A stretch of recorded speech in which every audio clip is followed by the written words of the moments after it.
Assalomu alaykum. Efirda Namangan viloyati Ichki ishlar boshqarmasi axborot xizmatining navbatchilik qismi xabarlari dasturi. Hafta davomida viloyatimiz ichki ishlar organlari tizimida sodir bo'lgan voqea va hodisalar tafsiloti bilan yaqin daqiqalar ichida tanishishingiz mumkin. Dastlab bugun e'tiboringizga havola etiladigan xabar va lavhalarning qisqacha sharhiga to'xtalib o'tamiz. Haj ziyorati ortidagi firibgarlikdan ehtiyot bo'ling. Nomiga kredit rasmiylashtirilganini bilmagan fuqarolar. Prezident qarori ijrosi amalda. Fuqaroning soddaligi firibgarga qo'l keldi.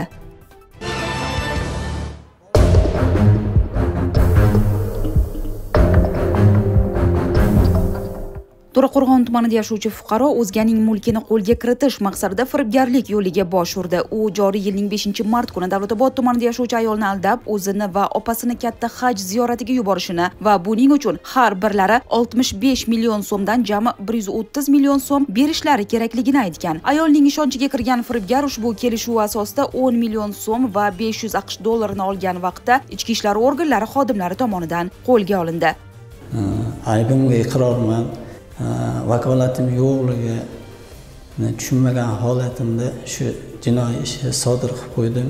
Xalqimizdan 86 yoshga kirgan onam bolalar shularni oldilarida bir nima qoldim, kechirim so'rayman, aybimga iqrorman. Qaytib bu holatga qaytmayman, pushaymonman. Ushbu holat yuzasidan Namangan shahar Ichki ishlar boshqarmasi huzuridagi tergov bo'limi tomonidan O'zbekiston Respublikasi Jinoyat kodeksining 25/168 moddasi 3-qismi A bandi bilan jinoiy ish qo'zg'atilgan. R. To'rabayevga nisbatan qamoqqa olish tarzida ehtiyot chorasi qo'llanilgan. Mazkur holat yuzasidan hozirda dastlabki tergov harakatlari olib borilmoqda. Ushbu shaxsning harakatidan jabrlanganlar bo'lsa, zudlik bilan yaqin hududdagi ichki ishlar organlari yoki 102 qisqa raqamlari orqali xabar berishingizni so'raymiz. Hurmatli fuqarolar, unutmang, turli xil ziyoratlar va xorijda ish hamda o'qishga joylashish kabi bahonalar bilan pul talab qiluvchi shaxslarga ishonmang. Ular firibgar bo'lishi mumkin.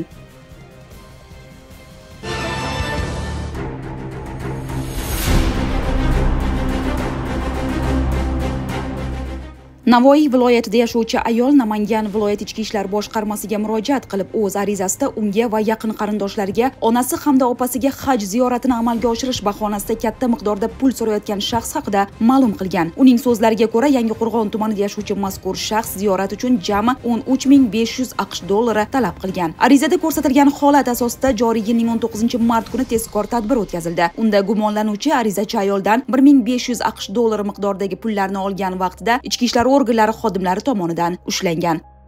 Faqat shu yerda 300 dollar pul berasizlar deganimda o'sha pulni ehtiyojim uchun ishlatmoqchi edim. Qo'limdan kelmasdi undan. Uyda 10 ta oilamiz, 10 ta odamda boshqaruvchisi o'zimman. Endi ilojim bo'lmadi. Umuman afsusdaman. Unaqa ish umuman qilmayman. Hozirda mazkur holat yuzasidan To'raqo'rg'on tumanida yashovchi shaxsga nisbatan O'zbekiston Respublikasi Jinoyat kodeksining 25/168 3-qismi A bandi bilan jinoiy ish qo'zg'atilib, O'zbekiston Respublikasi Jinoyat protsessual kodeksining 221-moddasi tartibida ushlangan. Hozirda dastlabki tergov harakatlari davom ettirilmoqda. Ushbu shaxsning harakatidan jabrlanganlar bo'lsa, zudlik bilan yaqin hududdagi ichki ishlar organlari yoki 102 qisqa raqamlari orqali xabar berishingizni so'raymiz. Hurmatli fuqarolar, unutmang, turli xil ziyoratlar va xorijda ish hamda o'qishga joylashish kabi bahonalar bilan pul talab qiluvchi shaxslarga ishonmang. Ular firibgar bo'lishi mumkin.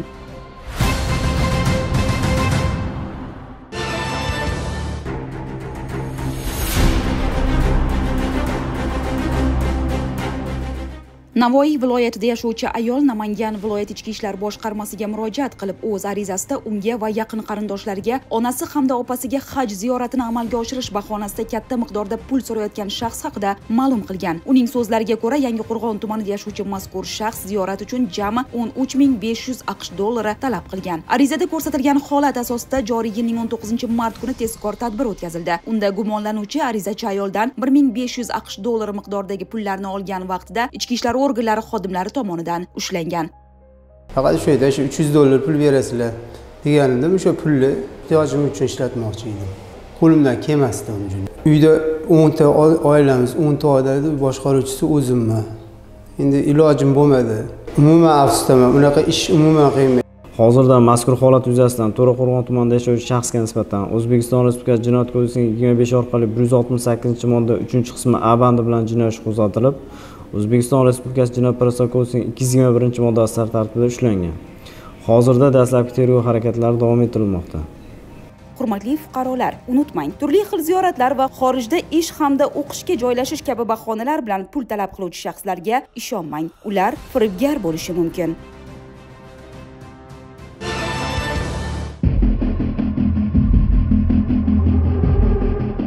To'raqo'rg'on tumanida yashovchi 2 fuqaro tuman ichki ishlar bo'limiga ariza bilan murojaat qilib, unda noma'lum shaxs Yangi Finans bank ilovasi orqali ularning nomiga 20 million so'mdan mikroqarz rasmiylashtirib olgani, ammo ushbu fuqarolar bu haqda hech qanday ma'lumotga ega emasliklarini bayon qilib, noma'lum shaxsni topish va unga nisbatan qonuniy chora ko'rishni so'rashgan. Arizaga asosan olib borilgan tezkor texnik surishtiruvlar natijasida boshqalar nomiga kredit olib, pullarni o'z ehtiyojlari yo'lida sarflab yuborgan shaxs ham shu tumanda yashovchi 1988-yilda tug'ilgan fuqaro ekanligi aniqlandi.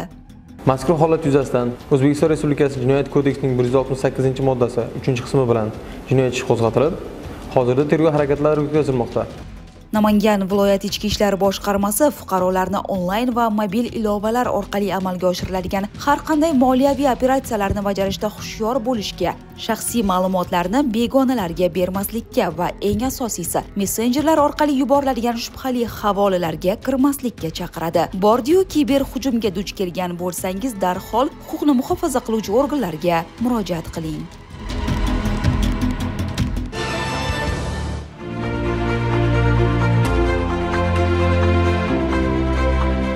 Ma'lumki, O'zbekiston Respublikasi Prezidentining 2025-yil 3-yanvardagi 1-sonli Respublika mahallalarida xavfsiz muhitni yaratish va huquqbuzarliklarni barvaqt oldini olish tizimi samaradorligini yanada oshirish chora-tadbirlari to'g'risidagi qarori ijrosini ta'minlash maqsadida jinoyatchilik xavfi yuqori, ya'ni qizil toifaga kiritilgan mahallalarga mas'ullar biriktirilgan. Qaror ijrosi doirasida Namangan viloyat ichki ishlar boshqarmasi Jamoat xavfsizligi xizmati, Jamoat tartibini saqlash boshqarmasi boshlig'i o'rinbosari Pop tumani Chodakboshi mahallasida o'rganish ishlari olib bordi. O'rganishlar davomida jinoyatchilikni oldini olish va mahallani jinoyatlardan xoli hududga aylantirish borasida qator chora-tadbirlar belgilab olindi.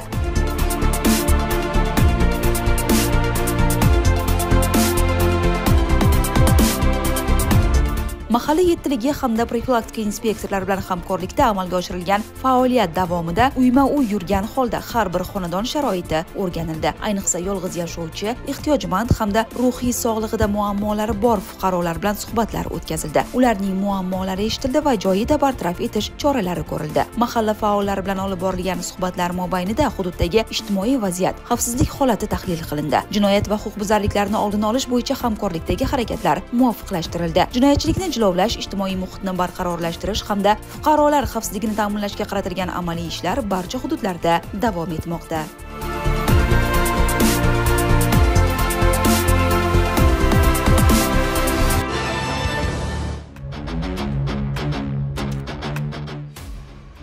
Yangi Namangan tumanida yashovchi fuqaro Namangan viloyat ichki ishlar boshqarmasi boshlig'i nomiga ariza bilan murojaat qilib, unda Instagram ijtimoiy tarmog'idagi nomerlar o'z profili egasi bilan o'zaro yozishmalar olib borib, qimmatbaho raqamni onlayn sotib olish uchun o'ziga tegishli bank plastik kartasidan jami 12.900.000 so'm miqdoridagi pul mablag'larini o'tkazib berib, aldanib qolganligini ma'lum qilgan va akkaunt egasiga nisbatan qonuniy chora ko'rishni so'ragan. Arizaga asosan olib borilgan tezkor texnik ishlar natijasida ushbu jinoyatni 2004-yilda tug'ilgan talaba sodir etgani aniqlandi. Surishtiruv ishlari davomida ushbu shaxs boshqa bir fuqaroni ham 3.655.000 so'mga chuv tushirgani ma'lum bo'ldi.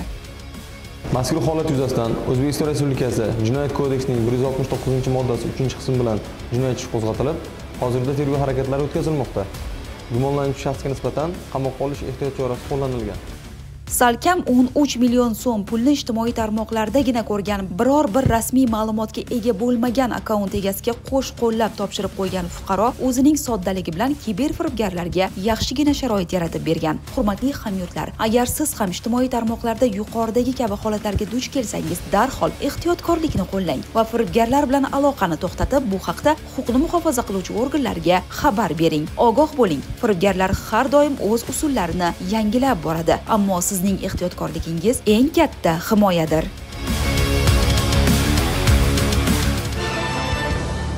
E'tiboringizga havola etmoqchi bo'lgan xabar va lavhalarimiz shulardan iborat edi. Dasturlarimizni ijtimoiy tarmoqlardagi rasmiy sahifalarimiz orqali ham kuzatib borishingiz mumkin.